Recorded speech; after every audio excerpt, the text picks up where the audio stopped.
प्रदोष के दिन सोमवार एक निवेदन सभी श्रोता बहन भाइयों से, कथा आस्था चैनल पर जो सुन रहे हैं, फेसबुक यूट्यूब पर जो सुन रहे हैं और पंडाल में बैठकर जो सुन रहे हैं,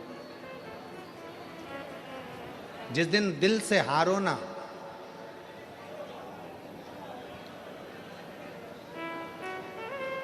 थोड़ी तकलीफों में अगर घिर जाओ, तकलीफें आ जाए, कष्ट आ जाए, तकलीफें जिस दिन तुम्हारे भीतर बहुत ज़्यादा मात्रा में आ जाए, उस दिन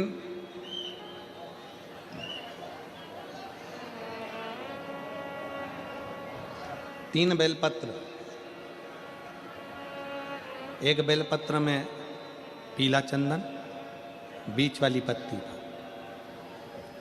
जिस दिन तुम्हें लगे कि मैं बहुत दुखी चल रही हूं और मेरा काम हो ही नहीं रहा, बहुत तकलीफ की जिंदगी चल रही है, कोई हाथ पकड़ने वाला नहीं है, कोई संभालने वाला नहीं है और बहुत तकलीफ हो रही, बहुत तकलीफ। उस समय पर एक बेलपत्री के बीच वाली पत्ती पर पीला चंदन, दूसरी पत्ती पर लाल चंदन और तीसरी पत्ती पर 11 चावल गीले, पानी में उसको थोड़ा सा भिगो लें या धो लें, 11 चावल गीले शिव जी की उस पत्ती पर रखें। सबसे पहला पीला चंदन का बेलपत्र, दूसरे नंबर पर लाल चंदन का बेलपत्र, तीसरे नंबर पर जो 11 चावल आपने धोकर रखे हैं वो हाथ की हथेली में रखना है और हाथ की हथेली में रखकर अपनी कामना कर कर भगवान शंकर से विनय कर कर पंचाक्षर मंत्र नमः शिवाय या षडाक्षर मंत्र ओम नमः शिवाय या श्री शिवाय नमस्तुभ्यम बोलकर उस बेलपत्र पर सीधे हाथ में रखकर उल्टे हाथ का स्पर्श कर कर बाबा से अपने मन के भाव कहकर शंकर के शिवलिंग पर उसे समर्पित कर दीजिए। एक ही लोटा जल, जहां से जल बहता है अशोक सुंदरी वाली जगह, एक ही लोटा जल जहां से जल बहता है उस जल बहने वाली जगह पर 3 बार उस जल को अपनी कामना कर कर श्री शिवाय नमस्तुभ्यम या पंचाक्षर मंत्र या षडाक्षर मंत्र बोलकर 3 बार उस स्थान पर गिरा दीजिए। गिराने के बाद में बाबा से विनय कर कर अक्षत वाली जो बेलपत्र है, एक बेलपत्र और एक अक्षत उसमें से अपने लिए लेकर आ जाओ। उसको 2 महीना 3 महीना अपने घर में रखिए। जितना भी दुख है धीरे धीरे बाबा समाप्त कर कर खुशियां घर में लेकर आता ही है। दुख समाप्त होगा, खुशियां घर में आएगी जरूर। बेटा बेटियों का विवाह नहीं होता, उन बेटा बेटियों के लिए मान लो अगर कोई ग्रह ऐसे हो गए कि भाई संबंध टूट गया और संबंध टूटने के बाद तलाक हो गया, होने के बाद दूसरा विवाह ही नहीं हो रहा, संबंध टूटने के बाद मंगल विवाह दूसरा हो ही नहीं रहा, तो प्रयास करिएगा। माँ जगतजननी जगदम्बा का हाथ इस तरह से रहता है, अपने दर्शन करेंगे पार्वती मैया के शिव मंदिर में, तो पार्वती जी का हस्त कमल शंकर जी की साक्षी में हमेशा बंधा हुआ रहता है, शिव की साक्षी में। महाराज प्रदोष काल में, प्रदोष के दिन कभी भी, किसी भी प्रदोष के दिन, वैसे तो मूल है इसमें सोम प्रदोष का वर्णन, सोमवार की जो प्रदोष पड़े उसका मूलता माना गया है, पर आप प्रयास करना कि किसी भी प्रदोष के दिन जिसका तलाक हो चुका हो, जिसका संबंध खराब हो चुका हो, संबंध हो ही नहीं रहा हो वापिस से, सोम प्रदोष के दिन जहां मां जगतजननी का हस्त कमल बंधा रहता है और शंकर भगवान का शिवलिंग है। आप लोगों ने कथा सुनी होगी कि सबसे पहली यज्ञोपवीत संस्कार, सबसे पहला यज्ञोपवीत संस्कार किसका हुआ था? और किसने किया? महाराज। सबसे पहला यज्ञोपवीत माता ललिता देवी ने भगवान शंकर को यज्ञोपवीत धारण करवाया था।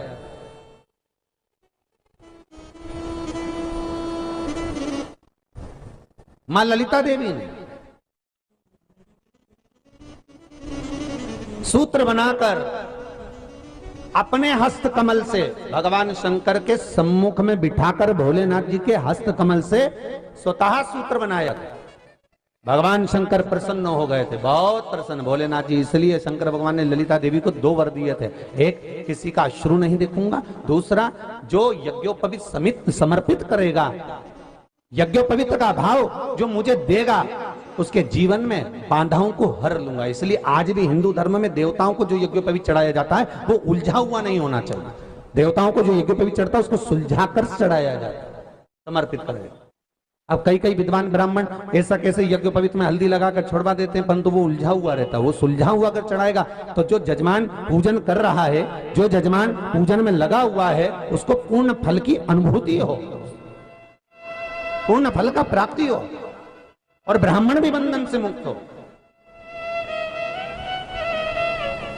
ललिता देवी जी तो हमारे यहाँ भौम सोमवार का जो प्रदोष हो, उस प्रदोष के दिन जिसका मंगल विवाह नहीं हो रहा है, सारी तकलीफें झेल रहे हो, बहुत कष्टप्रद हो, तो माँ का जो हस्त कमल है, उस हस्त कमल से लेकर शंकर भगवान के शिवलिंग तक एक कच्चे सूत की धार बनाई जाती है। महाराज 6 धार कच्चे सूत की बनाई जाती है। यहाँ शंकर भगवान का शिवलिंग है, यहाँ माता का हस्तकमल है, हस्तकमल से चालू होकर शिवलिंग, शिवलिंग से चालू होकर हस्तकमल, ऐसी 6 धार बनाई जाती है हमारी।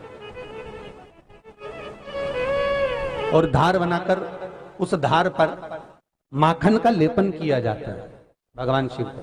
जैसा ललिता माता ने भगवान शंकर से वर प्राप्त करा था, उसी तरह फिर उस लेपन को लगाने के बाद उसको उतारकर उसी को लपेटकर शंकर भगवान पर उसको चढ़ा दिया जाता है, मात्र अपनी मंगल विवाह की कामना कर कर। अगर कोई कुंवारी अवस्था में कर रहा है तो उसमें हल्दी लगाए, और अगर कोई शादी होने के बाद, संबंध टूटने के बाद दूसरी शादी के लिए कर रहा है तो उसमें हल्दी ना लगाए। बस इतना अंतर रहता है। शिव महापुराण की कथा कर रहे हैं। 3 स्थान का स्पर्श रोग का निवारण कर देता है। 3 जगह पर चढ़ाया गया अक्षत हमारे मन को एकाग्रित कर कर और हमें अपनी मंजिल तक पहुंचा देता है। और प्रदोष और शिवरात्रि के मिलन का महोत्सव हमारे जीवन को आनंदता देता। प्रदोष का दिन, प्रदोष काल का समय, भगवान शंकर प्रदोष के दिन, प्रदोष काल में अपने भक्तों के घर पर नंदी के कान में जो बोल कर जाता है, शिवजी नंदी पर बैठकर उस भक्त के दरवाजे पर उसका कल्याण करने के लिए प्रदोष के दिन, प्रदोष काल में पहुंचते हैं। हर हर। प्रदोष के दिन, प्रदोष काल में देवाधिदेव महादेव उस शंकर के भक्त के घर जाते हैं, जो भगवान नंदीश्वर के कान में कहकर जाता। नंदी के कान में जिसने कहा,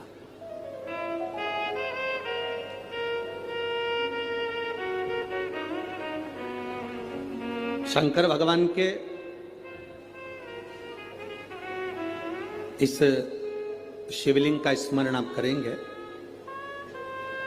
बीच में जो एक मोटी सी लाइन होती है, इसको अशोक सुंदरी कहते हैं। सब लोग दर्शन करें, जम के बोलो जरा, करें। अशोक सुंदरी की जगह जहां पूरी हो जाती है, उसके बीच में शिवलिंग और उसके बीच में थोड़ी सी जगह खाली आती है। करें दर्शन, समझना जरा बहुत अच्छे से। जैसे ये अशोक सुंदरी की जगह है, हम निवेदन करेंगे आस्था चैनल वालों से भी और एलईडी वाले भी, जिन जिनको एलईडी पर आप दर्शन करा रहे हैं वो पूरी तरह से कराएं। गणेश जी का स्थान, षडानंद कार्तिकेय का स्थान, अशोक सुंदरी का स्थान बीच में। अशोक सुंदरी का जो स्थान पूरा हो जाता है, वहां से लेकर शिवलिंग के बीच में खाली जगह आती है। करें दर्शन आप लोगों ने, खाली जगह आती है। उस खाली स्थान की जो महत्वता है, ये जो अशोक सुंदरी से लेकर बीच में जो जगह है, ये भगवान शंकर की जो धर्म पत्नी है माता पार्वती, उनकी जो योगनियां हैं 64 योगनी, उनकी जो शक्ति पीठें हैं, उनकी जो सिद्धता है, उनकी जो सिद्धियां हैं, ये अशोक सुंदरी से शंकर के शिवलिंग के बीच में जो खाली जगह होती है, इस स्थान पर 64 योगनियां, देवियां, अष्ट सिद्धियां, नवनिधियां सब इस स्थान पर रहती है। इसलिए हमारे यहाँ शिव महापुराण की कथा कहती है, पूर्ण पूजन के बाद अगर कोई नारी, कोई पुरुष, कोई बच्चा, कोई बुजुर्ग अपने मन की बात का स्मरण इस जगह पर हाथ को रखकर, जैसे किसी के हृदय पर हाथ रखते हैं तो दिल धड़कता हुआ स्मरण होता है, उसी तरह यहाँ स्पर्श करेंगे और स्पर्श कर कर जब अपने मन की बात कहते हैं तो देव अधिदेव महादेव नंदी के साथ आकर प्रदोष के दिन कार्य की सिद्धता पूर्ण करते। उस स्थान की मूलता होती है, वो स्थान समझ में आएगी ना जगह? अरे बोलो तो जम के। नहीं समझ में आई हो तो एक बार फिर वापिस समझ लीजिए, फिर समझोगा। स्थान देखिएगा, गणेश जी का स्थान, कार्तिकेय जी का स्थान, बीच में ये आ गई अशोक सुंदरी की मोटी सी लाइन। अशोक सुंदरी की लाइन जहां खत्म होती है, वहां से जो शिवलिंग रखा है, इसके बीच की जो जगह है, ये जो बीच में अशोक सुंदरी के स्थान से लेकर शिवलिंग के स्थान के बीच में जो खाली जगह है, ये 64 योगनियां, अष्ट सिद्धियां, नवनिधियां, सब कुछ मेरे देव अधिदेव महादेव ने माता पार्वती को अपने चित्तवृत्ति के साथ यहां अनुमति प्रदान कर रखी है। वहां का स्पर्श, वहां का मात्र स्पर्श और हमारे दिल की बात, शंभो शरणे पड़ी मांगू घड़ी रे दुख काटो दया करी ने दर्शन। उस स्थान का स्पर्श हमें सुख देता, स्थान का स्पर्श।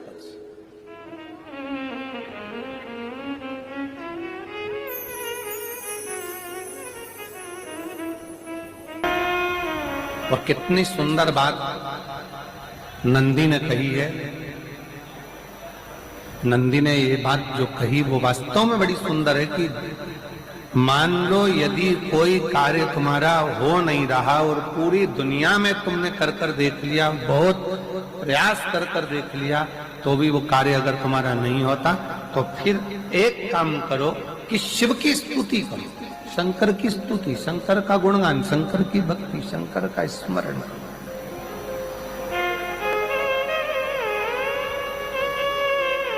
फिर शिव की स्तुति करिए, शंकर से विनय करिए, शंकर से निवेदन करिए, शंकर का गुणगान करिए। प्रदोष का दिन, प्रदोष काल, शाम का समय, भगवान देव अधिदेव महादेव माँ जगतजननी पार्वती जी के साथ में भ्रमण करने के। देखिए, अगर प्रदोष का व्रत नहीं कर सकते, प्रदोष के दिन आप व्रत नहीं कर सकते, मान लो आपसे भूखा नहीं रहा जाए, प्रदोष का व्रत नहीं कर सकते, प्रदोष के दिन आप भूखे नहीं रह सकते, मंदिर भी नहीं जा सकते, दिया भी नहीं लगा सकते, तो शिव महापुराण की कथा कहती है कि प्रदोष के दिन, प्रदोष काल में अपने ही दरवाजे के पास देवाधिदेव महादेव का स्मरण कर कर लक्ष्मी की वृद्धि के लिए, कार्य सिद्धि के लिए, संपदा को प्राप्त करने के लिए आप अपने ही दरवाजे के पास में एक दीप लगा सकते हो। कौन से दिन? प्रदोष के। एक बात और अच्छे से समझ लीजिए, जो बच्चे चिड़चिड़े होते हैं, चाहे घर में बेटे हों, बहुएं हों, सास हो, ससुर हो, परिवार में छोटे छोटे बच्चे हों, चिड़चिड़ प्रवृत्ति करते हों या चिड़चिड़ा स्वभाव हो, जरा जरा सी बात में क्रोध आ जाता हो, बोलने का भान नहीं रह पाता हो, शब्दों के बाण चलते हों, तो महाराज प्रदोष के दिन, प्रदोष काल में बेलपत्री के पेड़ के नीचे एक जो पत्ता आपके पास में हो, पान का मिल जाए तो पान का, पीपल का मिल जाए तो पीपल का, बेलपत्र का मिल जाए तो बेलपत्र का, उस पत्ते पर मात्र थोड़ा सा शहद और 7 दाने चावल के रखकर घी का दिया लगा दो महाराज, और थोड़ा सा जल हाथ की अंजलि में लेकर भगवान देवाधिदेव महादेव का स्मरण कर कर कि इस बेलपत्री के वृक्ष के नीचे माता लक्ष्मी, पार्वती, सरस्वती विराजमान है। इसी बेलपत्री के पेड़ के नीचे मेरे देवाधिदेव महादेव का 12 ज्योतिर्लिंग का स्वरूप प्रकट है। उनका स्मरण कर कर जल चढ़ा दीजिए और उसका स्मरण कर लो जो चिड़चिड़ प्रवृत्ति करता हो, क्रोध करता हो, जिसको बोलने का भान नहीं होता हो, सम्मान नहीं देता हो, अपशब्द कहते हो, उनका स्मरण कर कर आप छोड़ेंगे। एकदम एक प्रदोष करेंगे, दूसरे प्रदोष तक तो आपको कोई दिक्कत ही नहीं। 2-3 प्रदोष कर कर देखिए, बाबा कृपा करें। बच्चों को पढ़ने का कह रहे हो, पढ़ने बैठो, पढ़ने बैठो, पढ़ने बैठो, पढ़ने बैठो, तो एक आध प्रयास बच्चों के लिए भी कर लिया करो कि भाई ठीक है, बच्चे लोग विद्या में प्रबल होंगे।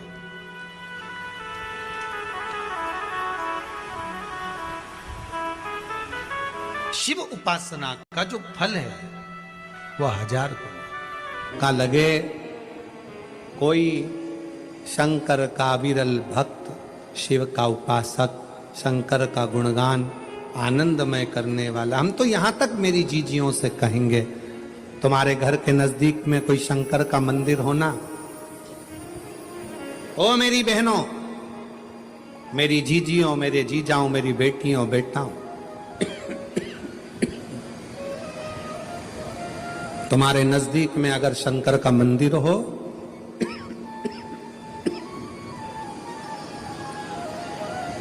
तो उस शिव मंदिर में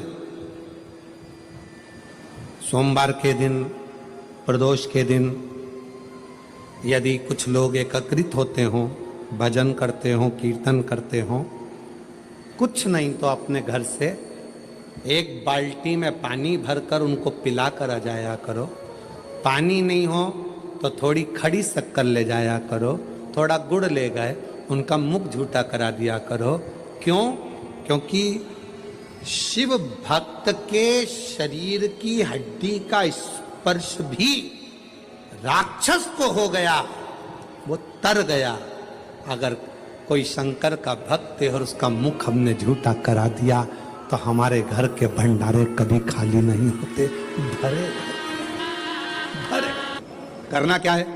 जब व्यक्ति को ऐसे गलत विचार आने लगे हैं पूजन के समय पर, अच्छी जगह पर, ये गलत गलत विचार, आप गलत कर नहीं रहे हो, आप मांसाहार नहीं कर रहे हो, आप किसी स्त्री को गलत नहीं देख रहे हो, आप किसी पुरुष को गलत नहीं देख रहे हो, आप किसी मदिरा की दुकान पर नहीं गए हो, पर आपकी विचार धारणा में अगर ये चीजें पूजन करते समय, भजन करते समय, अर्चना करते समय, मंदिर जाते समय, मंदिर में बैठते समय, मंदिर में उपवास करते समय तुम्हारी बुद्धि में अगर ये चीजें आ रही हैं, मन में अगर ये चीजें पाठ करते करते भी अगर आ रही हैं, तो समझ लेना कि आपके ऊपर कहीं ना कहीं किसी ना किसी रूप में कोई अन्न किसी के घर का ऐसा खा लिया है जिसके कारण तुम्हारी बुद्धि थोड़ी सी भ्रष्ट हुई है। उसको सुधारें कैसे, उसको संवारें कैसे?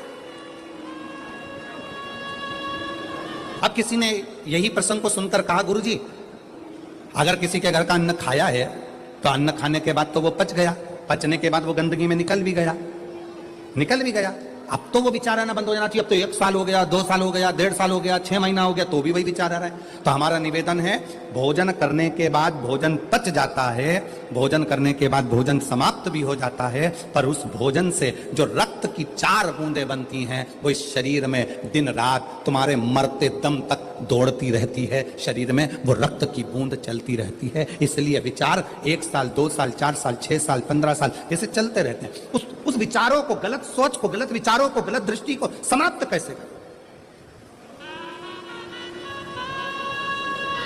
मेरी जीजियों, मेरे जीजाओं, मेरी बेटियों, बेटाओं, मेरी माताओं, मेरे भाई, मेरे बांधव, अपने को भी अगर गलत विचार आते हो, पूजन के समय पर पाठ करते करते गलत जगह पर अपना मन जा रहा हो, तो 5 प्रदोष, एक कटोरी में 1 चम्मच घी, गाय का, देसी गाय का 1 चम्मच घी, 1 चम्मच भी ना हो तो आधी चम्मच घी, आधी चम्मच भी अगर घर में ना हो तो 2 बूंद घी, 2 बूंद भी ना हो तो देसी गाय का 1 बूंद घी अपनी हथेली में मध्य में लगाकर, जो शंकर भगवान का,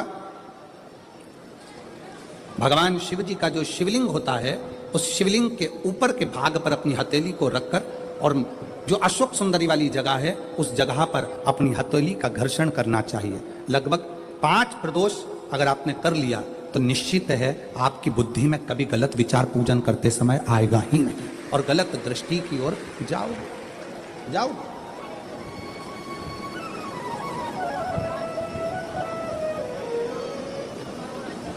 वेद लक्षणा गाय, देसी गौ माता का घृत जीवन को एक आनंदता देता है। आनंद।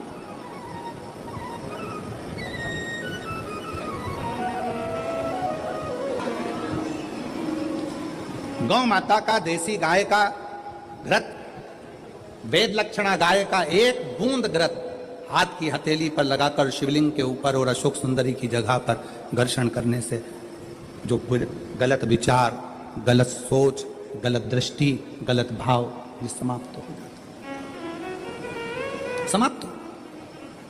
किसी सोमवार को 3 नियम बना लो। जिस दिन मेरा भोले बाबा तुम पर कृपा कर दे, उस दिन सोमवार का एक नियम बनाओ कि महीने का 1 सोमवार मुझे ऐसा करना है, 3 नियम धारण करना है महीने के सोमवार को। पहला, सुबेरे जाकर शंकर भगवान को 1 लोटा जल चढ़ाना है।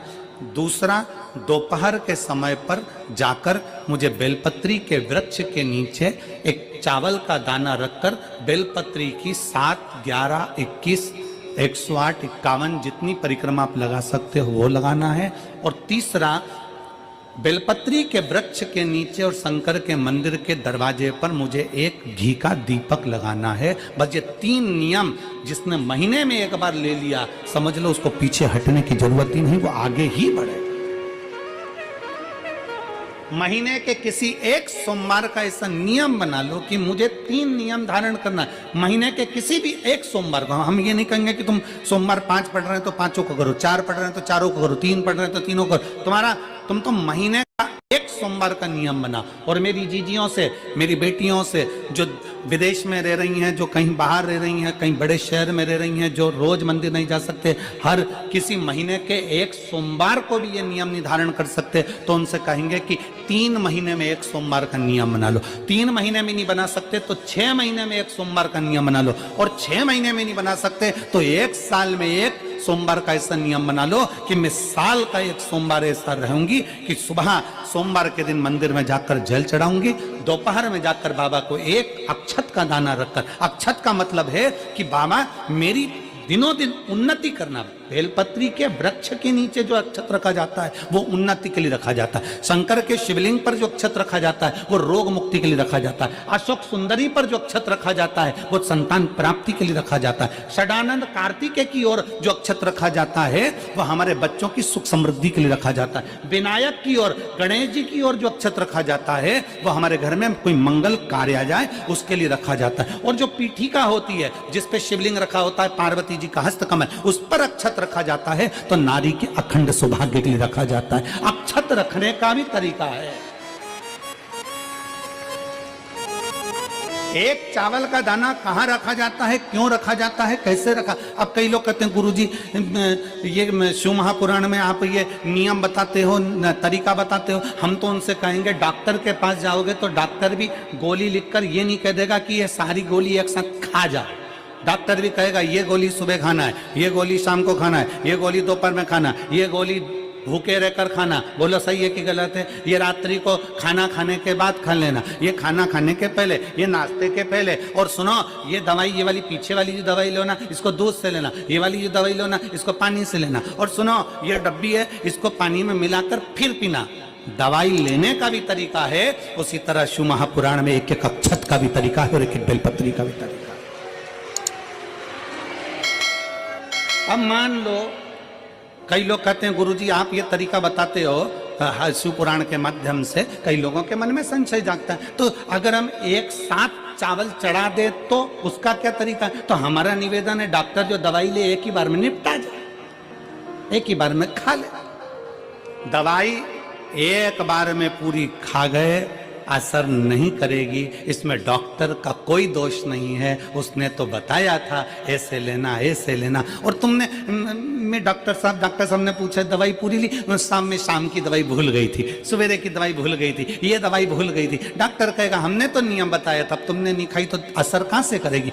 तुम असर कब करती है? जब हम पूजन के तरीके को जान जाएं, जब हम अर्चना के तरीके को जाएं।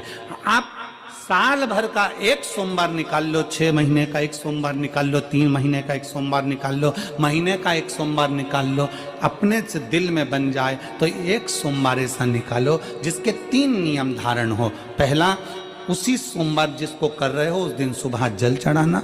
दूसरे, दोपहर के समय पर जाकर बेलपत्री के वृक्ष के नीचे एक चावल का दाना रखना और परिक्रमा बेलपत्र की जितनी तुमसे बन जाए, जितनी तुम्हारे शरीर की कैपेसिटी हो, जितना तुम्हारा शरीर चलते बन जाए। हम तो ये भी नहीं कहते कि तुम भूखे रहकर भगवान का भजन करो, हम कभी नहीं कहते। हम तो यहां तक कहते हैं, हमारे पुष्टि मार्ग में यहां तक कहा गया कि वल्लभ कुल की एकादशी करो, भले बकरी जैसे चरो पर एकादशी करो। हम तो यहां तक कहते हैं कि बहुत समय से कल मेरी एकादशी है, एकादशी है, एकादशी है, एकादशी है, पूरे घर को हिलाकर रख दिया, एकादशी है, एकादशी, एकादशी है। बहू टेंशन में, बेटा डिप्रेशन में, पति पपीता ला ला के, सेव फल ला ला के, मूंगफली का दाना ला ला के, काजू कतली ला ला के, सेव फल ला ला के, और सारा सामान साबूदाना और खिचड़ी और ना चिप्स ना जाने क्या क्या ला ला के, बेचारा पति एकादशी आती है वो नौमी से चिंता में पड़ जाता है।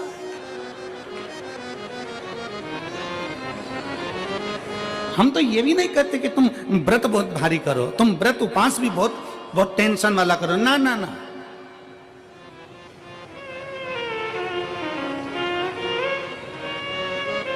अपने को व्रत उपास भी इतना बहुत भूखे रह रहे हो, बहुत प्यासे रह रहे हो, और मालूम पड़े कि भगवान हमें मिलेगा, भगवान हमें मिलेगा। भगवान कहता है कि देख भाई, मैं भी भूखा नहीं रहता, तू भी भूखा मत रहे, मैं भी चकाचक रहता हूँ, तू भी चकाचक रहे, मैं भी अपने। और भगवान शंकर तो ये भी कहते हैं कि अपना परिवार भी मत छोड़ो। मेरे पास में पार्वती भी, एक ही देवता है जो विद फैमिली मंदिर में बैठता है। शंकर जी हैं तो पार्वती जी है, तो गणेश जी हैं, तो कार्तिकेय जी हैं, तो नंदी है, सब मंदिर के अंदर चाहिए। शंकर भगवान अपने पूरे परिवार के साथ। शंकर जी तो ये कहते हैं अकेले तुम क्यों रहते हो? अगर किसी कामना के वश अगर हम दीप लगा रहे हैं या हमारे मन में कोई भाव उत्पन्न है और हम बाबा से कहना चाहते हैं कि बाबा मेरा ये कार्य है आप पूर्ण करिएगा, तो फिर शिव मंदिर में भी लंबी बाती का दीप आप प्रदोष या सोमवार की अष्टमी या सोमवार या आप शिवरात्रि को बाबा से निवेदन कर कर लगा सकते हैं।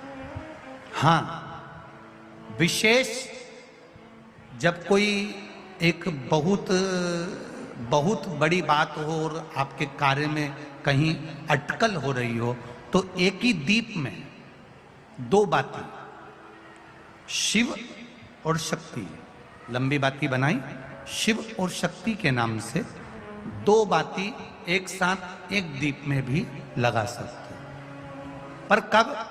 जब विशेष कोई आपका कार्य हो और वो अटक रहा हो, विशेष कोई कार्य, और आप बाबा से प्रार्थना कर रहे हो, तो 2 बाती का भी प्रयोग आप कर सकते हो। मान लो तुम किसी कार्य के लिए जा रहे हो, 5 बार 6 बार तुम उस कार्य के लिए होकर आ गए, या किसी से अपना पैसा लेना है और तुम उसको पास 50 बार होकर आ गए हो, भैया पैसे कब देगा। या किसी कार्य के लिए जा रहे हो, वो कार्य नहीं हो रहा, 50 बार होकर आ गए, वो काम नहीं हो रहा। शिव महापुराण कहती है लाल चंदन, कौन सा चंदन, लाल चंदन को अच्छा घिसो और घिसकर तैयार कर कर, बेलपत्री के ये जो दोनों भाग हैं, दर्शन हो रहे हैं आप लोगों को, लाल चंदन घिसो और घिसकर बेलपत्री के ये दोनों भाग हैं, दोनों पत्तियां जो नीचे की हैं, इसमें उस चंदन को लगा लीजिए।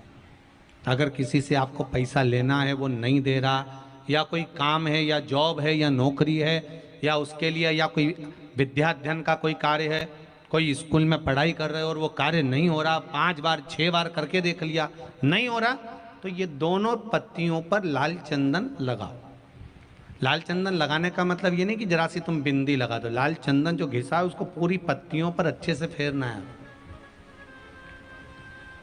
उस लाल चंदन को लगा लीजिए। और महाराज बीच की पत्ती में थोड़ा सा घृत, घृत मतलब गाय का घी, गौ माता के दूध से माखन से निर्मित उस घी को बीच की पत्ती में थोड़ा सा लगा लीजिए। और जो अशोक सुंदरी वाली जगह है, जानते हो ना आप लोग अशोक सुंदरी की जगह, आपको पहले भी कथा में कहा, समझ लीजिए ये शिवलिंग है, ये जलाधारी पर रखा हुआ है, ये गोल जलाधारी है, यहां से पानी नीचे गिरता है, ठीक है, ऐसे होता ना शिवलिंग। तो शंकर भगवान का पूरा परिवार शिवलिंग के आसपास में होता है। शंकर भगवान के 13 बच्चे हैं। कितने बच्चे हैं शिव जी के? 13 बच्चे, पूरे 13 की 13 बच्चे और धर्म पत्नी शिव जी की शिवलिंग के आसपास में है। जैसे ये जो गोल जलाधारी है, ये माता पार्वती जी का हस्त कमल है। शिवलिंग रखा है, ये शंकर जी का स्वरूप है। जहां से पानी नीचे गिरता है, राइट भाग गणेश जी का स्थान, लेफ्ट भाग 6 कार्तिकेय, षडानंद कार्तिकेय का स्थान। जहां शिवलिंग का जहां पानी जाता है उसके बीच में एक मोटी सी लाइन होती है, वो शंकर भगवान की सबसे छोटी लड़की जिसका नाम अशोक सुंदरी है, उसका स्थान है।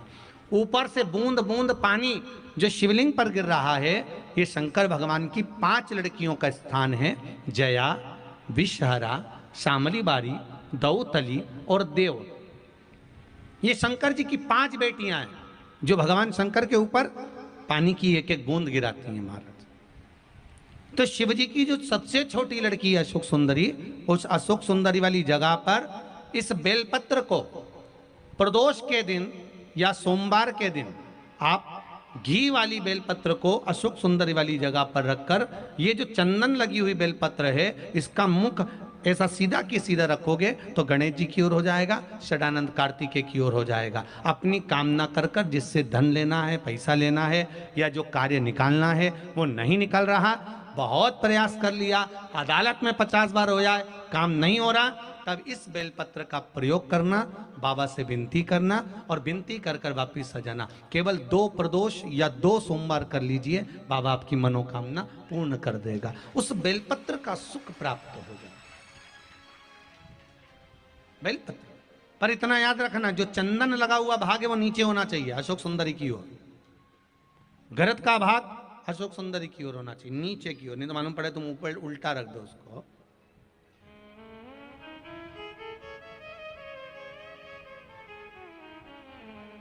शिव स्मरण में यही चीज